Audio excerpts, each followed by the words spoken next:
Hello friends, good morning. जैसा कि आज हम लोग इस चैप्टर में आप लोग सभी लोगों को पढ़ाया जाएगा हिस्ट्री का एनसीईआरटी सीबीएसई बोर्ड का chapter 1 the rise of nationalism in Europe. इसमें इस चैप्टर में जैसा कि आप लोग इस चैप्टर का नेम है the rise of nationalism in Europe, तो आप लोगों को जैसा कि इस चैप्टर का मैं पहले आप लोगों को एक हेडिंग समझाता हूँ कि इसका एक मेन मतलब क्या है।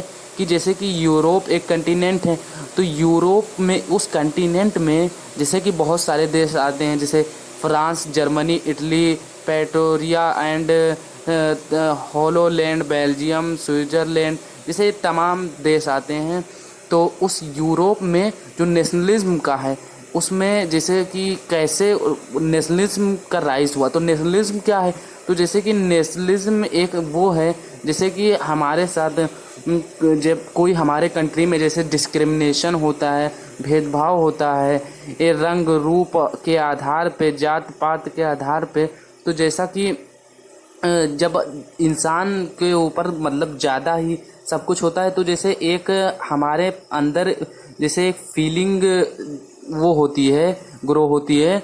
कि जैसे कि हम जैसे एग्जांपल लेते हैं, जैसे हमारे देश में जब अंग्रेज़ों लोग आए थे 300 साल के लिए राज करने के लिए, तो हम लोगों के अंदर एक फीलिंग डेवलप हुआ कि इन लोगों को लड़ा जाए, भगाया जाए। ऐसे ही जब वहाँ के जैसे कि वहाँ यूरोप में भी ऐसे ही सब हो रहा था कि मतलब वहाँ पे बहुत ज़्यादा डिस्क्रिमिनेशन था। वहाँ पे जो वो लोग थे, एक जो जैसे कि राजा के परिवार के थे, नॉबल्स लोग थे, और राजा के जितने ख़ानदान से थे, ऑटोक्रेसी रूल चलता था वहाँ पे।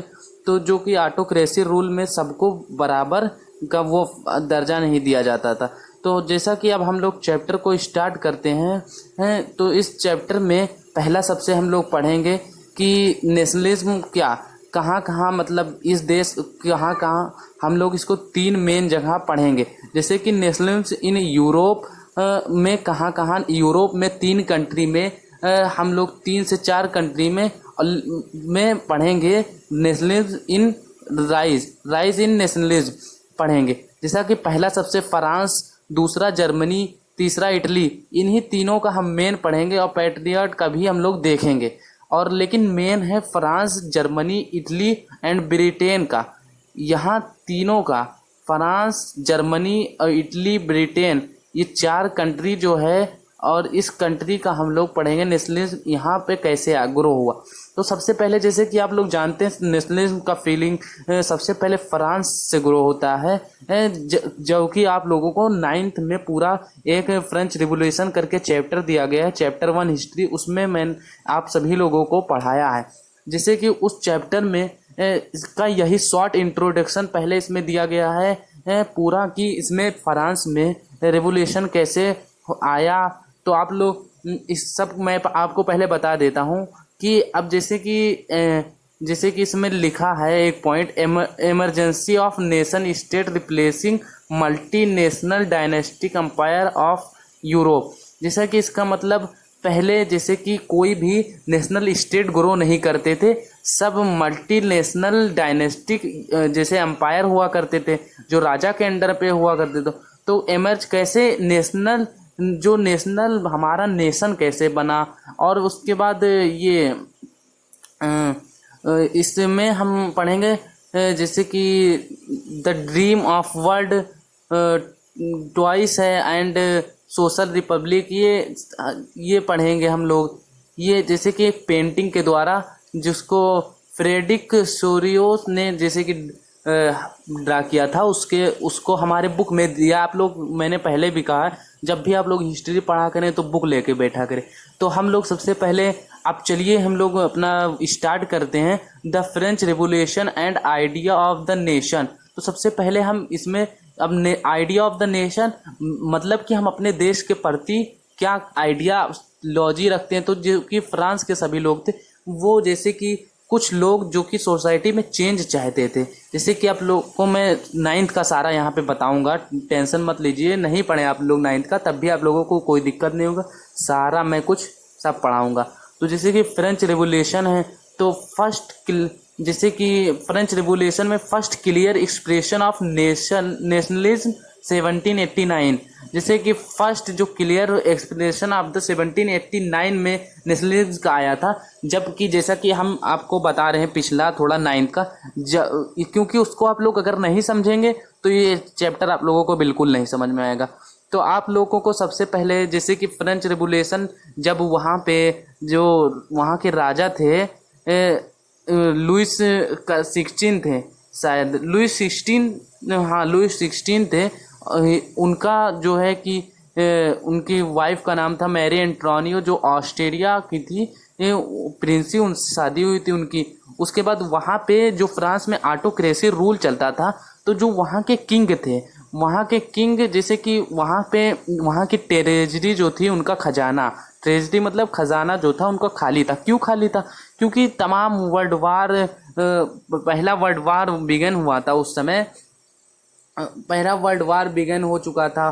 और मतलब तमाम ऐसे लड़ाइयाँ और वो इधर उधर खर्चे में, जैसा कि उनको जब राज अपना शासन मिला तो उनका ट्रेजरी खाली था, क्योंकि उस समय फर्स्ट वर्ल्ड वार हो रहा था और उसमें सारे पैसे खर्च हुआ करते थे और उनके मिलिट्री की सारी पैसे खर्च हो जाते थे, मिलिट्री में लगा दिया करते थे। जैसे कि सबसे ज़्यादा कहीं भी आप लड़ाई करेंगे तो सबसे ज़्यादा मिलिट्री को अपना जो है मिलिट्री में केयर करना पड़ेगा, तभी आप लोग कोई भी जो है बैटल को आप लोग विक्ट्री कर सकते हैं।